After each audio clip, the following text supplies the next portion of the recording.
Alrighty, gang, what is going on? So this is going to be an interesting video to film and record because I want to kind of talk through my thought process with the YouTube side of things and kind of what my thinking is moving forward. Now, I've been through this process a lot in terms of finding consistency with YouTube.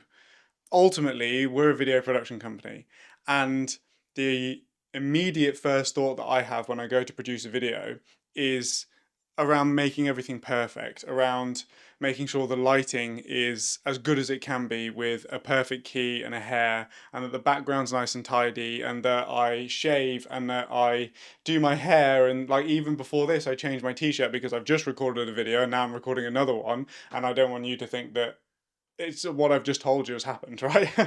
Which, is kind of breaking the fourth wall. But my plan with the content moving forward is to make things, for one, a lot easier for me to produce because ultimately, if I'm thinking about scripting out the entire video, planning the hook, like the thumbnail's a bit different, but yeah, planning the hook, scripting out the whole thing, having talking points, all of that sort of stuff. Then I go away from the computer and I set up the camera and I set up the lights, and the background, tidy up everything and make sure that everything looks perfect. And then I go to record the video and I have to say things like either word by word or make sure that I'm following a specific kind of outline and structure that I've just written.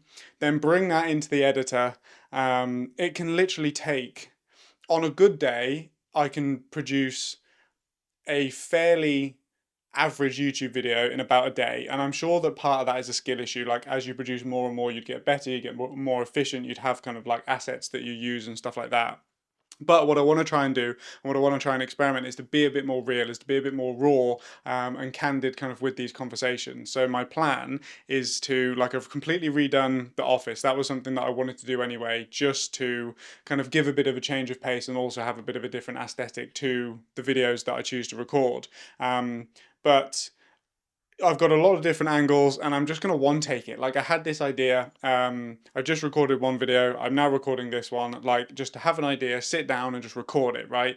And there may be some cuts that I need to make here and there if I lose my train of thought, but ultimately just make the video super simple and easy to produce, but also give you guys a bit more of not even an inside look. It's just like, just see my personality, just see how I would interact with you if I was talking to you in the room. Like, it's really weird because you need to take the perception that you're talking to one person, but I'm looking at a fucking FX30 right now, right? Which doesn't smile, which doesn't laugh, which doesn't nod, which doesn't shake its head. Like, there's no emotional interaction I can have with this camera. And I think that because of that, sometimes the content can seem a bit fake. It can seem pre-rehearsed, and I don't want it to seem pre-rehearsed. Like, not being overconfident, but like, I have good ideas. I've been doing it for a long time. There's value and knowledge that I can share.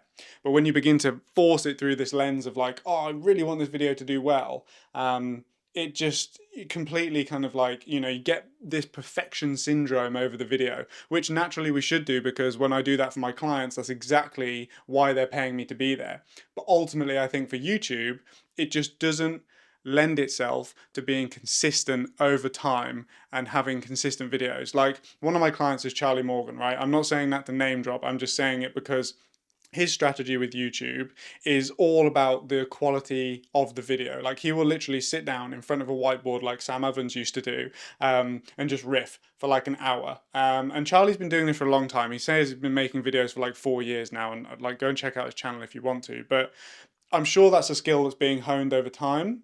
But the point is that my skills aren't being honed if I continue to just drop the ball on making videos consistently. And that's something that I think has to be above all else with regards to producing social media content nowadays. Like, yes, I can make the videos look sweet and sexy and polished and everything like that. But if I'm not producing videos as a result of trying too hard to make it look good and impress the videographer community, and ultimately that's kind of like, that's who these videos are for, then we're just not going to get anywhere. I'm just not going to produce videos. So this is something that I want to try out. This is a kind of a testing ground, let's say, over the next kind of 3 to 6 months. We're in July now, so I'm just thinking about the next 2 quarters of the year. And I really, really, really want to try my hardest to produce a video every single week. I know that I can do it when I've got the free time. When we're in between shoots and stuff like that, it might take a little bit longer. But I think that just it's gonna give me the most bang for my buck? The consistency piece, right? Then we can then once we nail the consistency, then we can increase value, and then once we've got the value just right, then we can increase the quality. I think that I've been thinking about it in completely the wrong way, where I've been going quality first, then I've been thinking about the value of the content, which is the ideation, then the consistency comes in, and we just need to flip it on its head, and basically do a completely different strategy.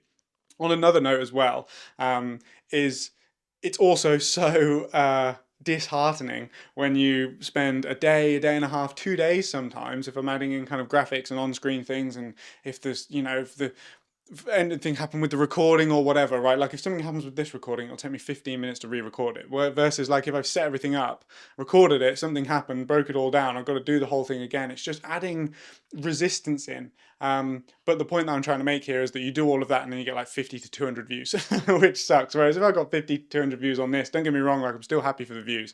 But you know, it just is what it is. Like, and I kind of have to set this expectation of like it's going to be small at the start. So the whole point that I'm trying to make here is just we're finding ways to be more consistent with the content that we're producing, and that's the most important point. So this is a new thing. We're going to try it out. We're going to see how it works. Hopefully you like it, and I will catch you in the next one. Bye.